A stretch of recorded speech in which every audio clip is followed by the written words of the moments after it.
प्रिय बंधू भगिनीनो, आज मी योहान शुभवर्तमान अध्याय 13 वचन 1 ते 15 येशू आपल्या शिष्यांचे पाय धुतो यावर चिंतन करत आहे. प्रिय मित्रांनो, पवित्र गुरुवार मॉन्डी थर्सडेच्या संध्याकाळी प्रभूच्या शेवटच्या भोजनाची पवित्र मिसा साजरी केली जाते. या दिवशी येशू ख्रिस्ताच्या जीवनातील 4 महत्त्वाच्या घटना स्मरणात ठेवल्या जातात. 1. शेवटचे भोजन, द लास्ट सपर. 2. मिसाबलीची स्थापना, युख्रिस्ट. 3. धर्मगुरू पदाची स्थापना, प्रिस्टहूड. आणि 4. प्रेम आणि सेवा करण्याची आज्ञा. आज मी ज्यामध्ये येशू आपल्या शिष्यांचे पाय धुतो त्या येशूच्या शेवटच्या भोजनावर चिंतन करणार आहे. कृपया योहानच्या शुभवर्तमानातील हा उतारा योहान 13:1 ते 15 पूर्णपणे वाचा, जेणेकरून तुम्हाला हे वचन अधिक चांगल्या प्रकारे समजेल. येशू आपल्या शिष्यांचे पाय धुतो या चिंतनाची सुरुवात मी ज्याने आपल्या घराजवळील नदीला आलेल्या पुराच्या वेळी आश्रय शोधणाऱ्या लोकांना मदत केली त्या पायस या व्यक्तीच्या हृदयस्पर्शी कथेद्वारे करू इच्छितो. पावसाळा सुरू होता, पण पाऊस फारसा पडत नव्हता. अचानक एका संध्याकाळी मुसळधार पाऊस सुरू झाला आणि तो सलग 3 दिवस न थांबता पडत राहिला. सर्वत्र पाणी साचले होते आणि गावातून वाहणारी छोटी नदी वाढू लागली व त्या नदीने धोक्याची पातळी ओलांडली. लोकांनी आपली घरे सोडून सुरक्षित ठिकाणी जाण्यास सुरुवात केली. पायसचे घर गावाच्या मध्यभागी एका छोट्या टेकडीवर होते, त्यामुळे ते सुरक्षित राहिले. काही लोक त्याच्या घरी आले आणि त्याने पायसकडे तात्पुरता आश्रय मागितला. पायसने तात्काळ सकारात्मक प्रतिसाद दिला. क्षणाचाही विचार न करता त्याने या लोकांना आणि त्यांच्या लहान मुलांना घरात घेतले. त्यांनी केवळ आश्रयच दिला नाही, तर त्याच्या परीनं त्याला जितकं शक्य होईल तितके अन्नही त्यांना दिले. कथेचा संदेश. या सुंदर कथेचा संदेश असा आहे की अडचणीच्या काळात लोकांना मदत करणे हीच गरजूंना आपण देऊ शकणारी सर्वोत्तम सेवा आणि प्रेम आहे. बेखमीर भाकरीच्या सणाच्या आधीचा काळ होता. येशूला माहीत होते की जगातून पित्याकडे जाण्याची त्याची वेळ आली आहे. जगात असलेल्या आपल्या लोकांवर त्याने प्रेम केले होते आणि त्याने शेवटपर्यंत त्यांच्यावर प्रेम केले. योहान 13:1. येशूप्रमाणे आपणही आपल्या सोबत असलेल्या लोकांवर केवळ आपल्या उपस्थितीतच नव्हे तर आपल्या शेवटच्या दिवसापर्यंत प्रेम केले पाहिजे. दुसऱ्या शब्दात सांगायचे तर कोणत्याही परिस्थितीत किंवा परिणामांची पर्वा न करता आपण आयुष्यभर त्यांच्यावर प्रेम करणे कधीही थांबवू नये. आपणास आपल्या सोबत असलेल्या लोकांवर आपल्या जीवन प्रवासाच्या शेवटपर्यंत तसेच त्यांच्या जीवन प्रवासाच्या शेवटपर्यंत प्रेम करण्यासाठी बोलावलेले आहे. जरी त्यासाठी आपल्याला अनेक अडचणींचा सामना करावा लागला आणि अनेक त्याग करावे लागले तरीही आपण आयुष्यभर त्यांच्यावर प्रेम करायला हवे. संध्याकाळचे भोजन सुरू असताना शिमोनाचा मुलगा यहूदा इस्करियोत याला येशूचा विश्वासघात करण्यासाठी सैतानाने आधीच प्रवृत्त केली होती. योहान 13:2. ज्याला सैतानाने येशूचा विश्वासघात करण्यास प्रवृत्त केले होते त्या यहूदाप्रमाणे आपणही कधी ना कधी येशूचा विश्वासघात करण्यासाठी प्रलोभित होऊ शकतो. परंतु आपला विश्वासघात यहूदासारखा प्रत्यक्ष म्हणजे शारीरिक स्वरूपाचा नसतो, कारण आज येशू जगात शारीरिकरित्या उपस्थित नाही. आपल्या जीवनात येशूचा विश्वासघात म्हणजे जगातील आकर्षणे, भौतिक लाभ, शारीरिक सुख किंवा कोणत्याही स्वार्थी कारणासाठी त्याच्या शिकवणीचे पालन करण्यास नकार देणे होय. जरी त्यासाठी आपल्याला अडचणी, परीक्षा किंवा संकटे सहन करावी लागली आणि अनेक त्याग करावे लागले तरीही आपण कधीही येशूचा विश्वासघात करू नये. खरे शिष्य कधीही येशूचा विश्वासघात करत नसतात आणि आपण नेहमी त्याचे विश्वासू शिष्य राहण्यासाठी प्रयत्न केले पाहिजे.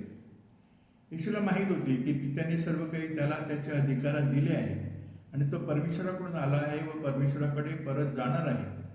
म्हणून तो भोजनातून उठला. त्याने आपली बाह्य वस्त्र काढली आणि कमरेभोवती एक रुमाल गुंडाळला. त्यानंतर त्याने एका भांड्यात पाणी घेतले आणि आपल्या शिष्यांचे पाय धुण्यास सुरुवात केली व तो रुमालाने त्यांचे पाय पुसू लागला. योहान 13:3-5.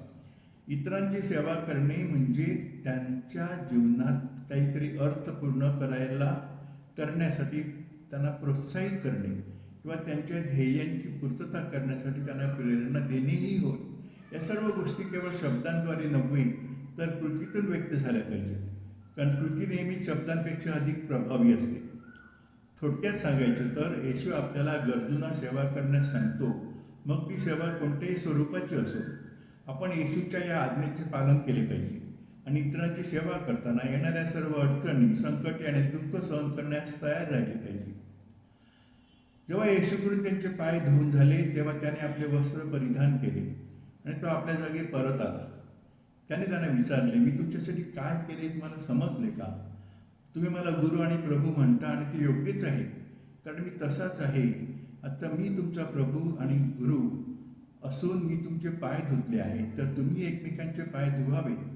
मी तुम्हाला एक आदर्श दिला आहे, त्यामुळे ज्याप्रमाणे मी केले आहे तसे तुम्हीही करावे. योहान 13:12-15. येशू सर्वश्रेष्ठ गुरु आहे, कारण तो केवळ शिकवत नाही तर तो जे शिकवतो ते तो स्वतःच्या जीवनात आचरणात आणतो. येशू फक्त तेच शिकवतो जे तो स्वतः जगतो. हे त्याने आपल्या शिष्यांना सांगितलेल्या शब्दातून सुद्धा स्पष्ट दिसते.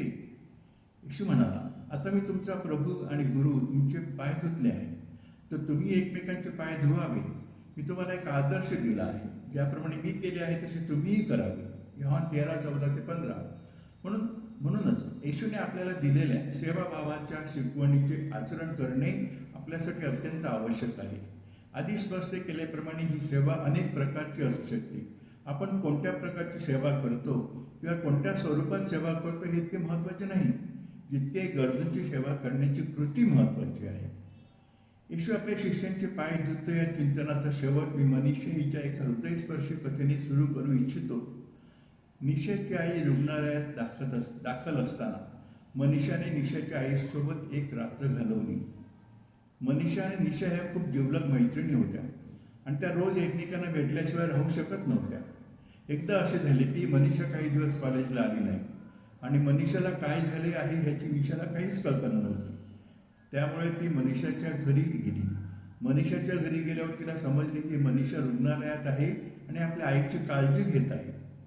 तिची आई काही दिवसांपासून तीव्र तापामुळे रुग्णालयात दाखल होती. त्यामुळे ती खूप अशक्त झाली होती आणि तिला अजून काही दिवस रुग्णालयात राहावे लागणार होते. निशा तात्काळ रुग्णालयात गेली, मनीषाला भेटली आणि तिच्या आईची तब्येतीची चौकशी केल्यानंतर तिने मनीषाला सांगितले की ती एक रात्र तिच्या आईजवळ थांबेल. तिने मनीषाला सांगितले, उद्या मी तुझ्या आईकडे एक दिवस राहायला येईन, त्यावेळेला तू घरी जाऊन विश्रांती घे. मनीषाने लगेचच होकार दिला, कारण ती खूप थकली होती आणि तिला विश्रांतीची खूप गरज होती. या सुंदर कथेचा संदेश असा आहे की खरे प्रेम आपल्या कृतीतून व्यक्त होत असते. प्रिय मित्रांनो, माझा व्हिडिओ पाहिल्याबद्दल आणि माझे विचार प्रेमाने ऐकल्याबद्दल मनापूर्वक धन्यवाद. तुमच्या प्रतिक्रिया व सूचना मला जरूर कळवा. कृपया 7030447934 या व्हॉट्सअप क्रमांकावर लिहा किंवा मला कॉल करा. माझे व्हॉट्सअप चॅनल पॅट्रिक रिफ्लेक्शन्सवर बायबलवरील चिंतन, मानसोध्यात्मिक विषयांवरील व्हिडिओ, विचारलेख आणि निवडक प्रेरणादायी सामग्री उपलब्ध आहे. कृपया माझ्या चॅनलला फॉलो करा. माझे YouTube channel father doctor Patrick डिसूजाला भेट द्या व सबस्क्राईब करा, पुरस्कृत करा. तसेच STTPS वर्ल्ड ऑफ इमोशनच्या वेबसाईटवरून ट्रेजर्स ऑफ ह्युमन पर्सनहूड हे पुस्तक ई-बुक व ऑडिओ बुकच्या स्वरूपात मोफत डाउनलोड करू शकता तुम्ही. माझे व्हिडिओ व चिंतन फेसबुकवरही उपलब्ध आहे. कृपया ही माहिती तुमच्या मित्रांशी शेअर करा. वैयक्तिक मार्गदर्शनासाठी किंवा तुम्ही कॅथलिक असल्यास कन्फ्युशनसाठी माझ्याशी तुम्ही संपर्क साधू शकता. आता मी तुमच्यासाठी प्रार्थना करतो. परमेश्वर तुम्हाला व तुमच्या कुटुंबियांना आरोग्य, आनंद व आशीर्वाद देऊ. त्याचप्रमाणे तुमची सर्व स्वप्ने, इच्छा व आकांक्षा त्याच्या इच्छेप्रमाणे पूर्ण करो. आमेन. आभारी.